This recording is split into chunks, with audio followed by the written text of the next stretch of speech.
East region. Between 2009 and 2016, the people of the area had been lamenting the deplorable nature of the Bolgatanga Bawku road. In that period, pressure groups organized several demonstrations to pile pressure on government to construct the road. In July 2016, the NDC administration, led by John Mahama, awarded the road contract and cut short for its construction. For our Joy News agenda on roads today, Joy News correspondent Albert Sorry takes us on a drive from Bolgatanga to Bawku to assess the progress of work done on this particular stretch.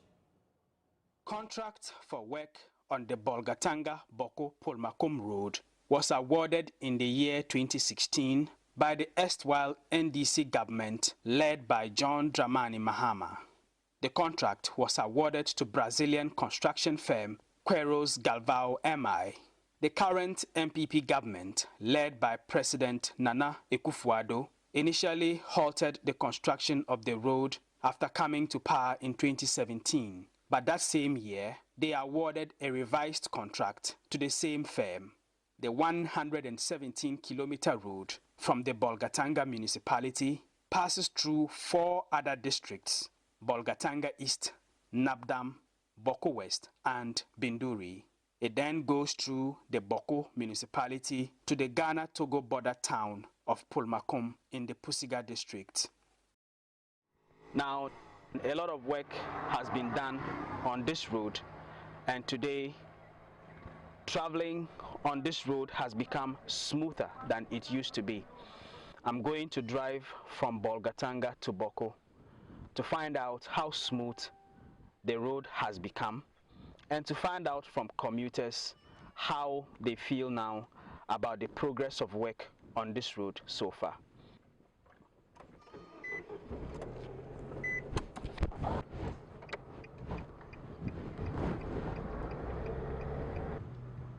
It will be a journey of 81 kilometers. The first sighting of ongoing construction work is at the bridge over a part of the White Volta between Bolgatanga and Zwarungu. It is called the Kola. Peter Dagadu is the resident engineer and explains the nature of the work being done here. We have 117 kilometers of road, which has been apportioned into 14 lots. And the Kula Bridge is lot 2. Bolgatan is lot 1, which we are yet to start. And that is a dual carriage, 4 lane, 2 in and 2 out. It's a twin bridge of 80-meter long span. Back to our journey from Bolgatanga to Bawku. The Bolgatanga-Zwarungu stretch of the road has now been tarred, and it is a very smooth drive compared to what used to be a bumpy, uncomfortable drive on a pothole-ridden road which was prone to accidents and claiming numerous lives.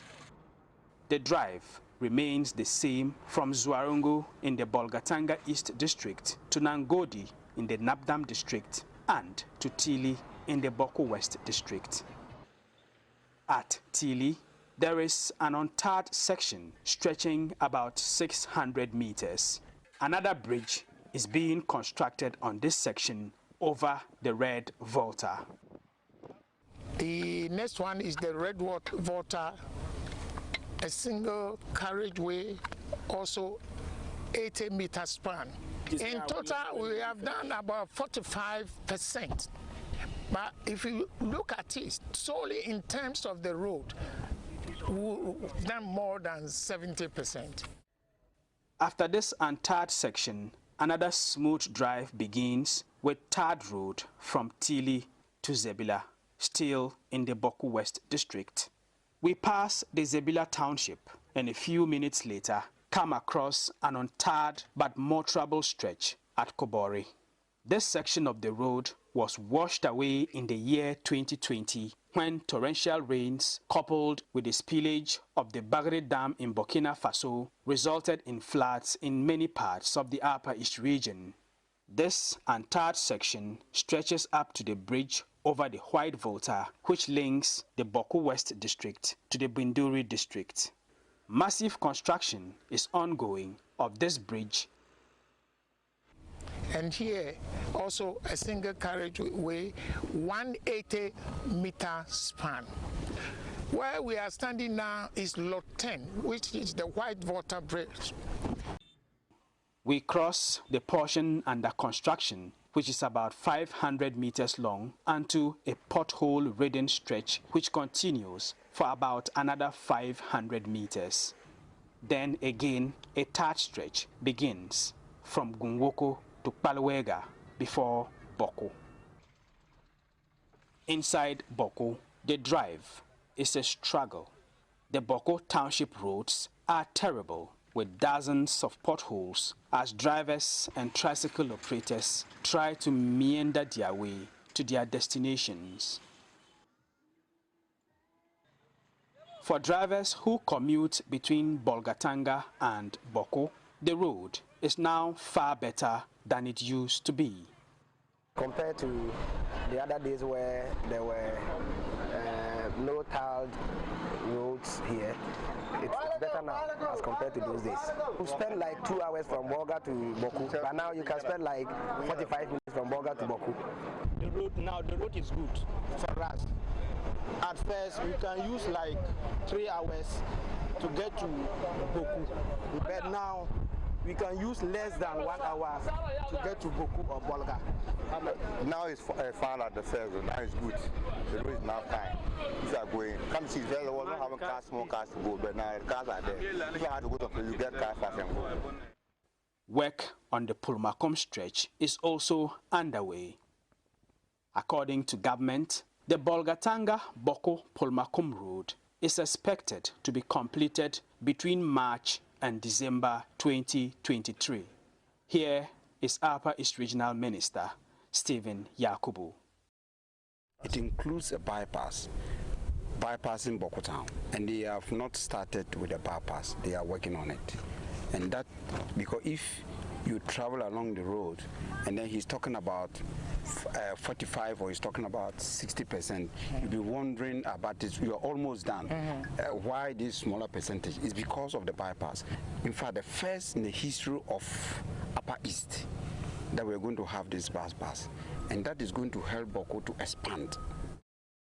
This road, when finally completed, will also serve as an international link between Ghana and neighboring countries such as Burkina Faso, Togo, Mali, and Niger.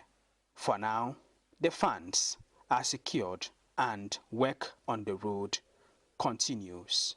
For Joy News, Albert Sori, reporting from Bolgatanga. Okay, then let's bring back Albert, who's on via Zoom. Albert, what more are the experts saying about the timelines given for the completion of the project? So the road is expected to be completed by March of next year, when the contractor will hand over the road to the Ghana Highways Authority for them to also do their work. Now, there are things like speed ramps, markings, and even some culverts in portions of the road that still have to be constructed, besides the bridges, which are also currently under construction. Now, like you saw in the story, there are some of the stretches, like the Bawku Township, for instance, all the way to Pusiga and then to Pulmakom. These are portions that still have a lot of work to be done. There is the very first lot, which is in the Bolga Township itself. And as you heard the engineer explain, this is going to be, you know, the part where they will have a double carriage road. So these are all things that still need to be done, and we are working earnestly towards meeting the deadline next year. Right. How crucial will this link be to the people of the Upper West region in terms of their economic activities as well? Yeah, so for instance, we have a number of borders between Ghana and Togo, and also Ghana and Burkina Faso in that part. So in Kulungugu, for instance, we have the Ghana-Burkina Faso border. which is around the Bawku area. In Pulmakom, we have the Ghana-Togo border as well. Now, there are a lot of vehicles, heavy-duty vehicles, which ply these two routes, bringing in goods like watermelons, onions, and so on and so forth. And the people at Binduri, Bawku, and these areas that I earlier mentioned are also into a lot of farming. They produce all these foodstuff that can also be exported across the country and all of that. So it's a very, very important road for the people. That is why in the introduction to the story, we mentioned that prior to the beginning of the construction of this road, there were several demonstrations by the people of the region trying to pile pressure on governments to construct the road, because at the time it was very, very bad. Instead of taking you about an hour to get to Bawku, it used to take you up to 3 hours. So that's how important this road is. In the meantime, how much of a challenge is it for revelers in that part of the country? So at the moment, because 70% of the road itself has been done, it makes the journey far smoother than it used to be, as you heard some of the drivers say. One of the challenges or one of the complaints we got was that some drivers now tend to overspeed because speed ramps have not yet been constructed in most parts of the road. So, this is the complaint that we have. But apart from that, it's just left with the needed bridges and other things that will make the road complete. But for traveling on the road, it is generally smoother than it used to be before the year 2018 thereabouts. How about the position of government on the year of roads and the promise made to the people of the Upper West region? I'm sure that you've been interacting with some of the government officials in that part of the country. What more do you gather from them? So this is the Upper East region. So the regional minister toured the road. That was when we had the interviews with him, which you just saw him, speak to. This road, even when the president recently visited the region just about 2 weeks or so ago, he went to inspect ongoing work because there was massive pressure by everyone in this region as far as this road is concerned. There were several promises that were made, especially when this government came into power in 2017 and had to halt construction on the road because of contractual issues. It made people feel that the government wasn't willing to continue. But then they lived up to their promise, re-awarded the contract, based on what they thought needed to be put, between government and the Brazilian construction firm that is doing the road. So as far as government is concerned, there is commitment. And as you heard the minister say, the funds are there. All they need to do is to make sure that they follow the timelines and do everything that needs to be done step by step. So the people of this region do not expect to hear any excuses, on why this road doesn't get completed. The expectation is that the deadlines will be met. And finally, maybe we can concentrate on other developmental issues and not talk about this particular Bolga Bawku road. Albert, sorry. Thank you.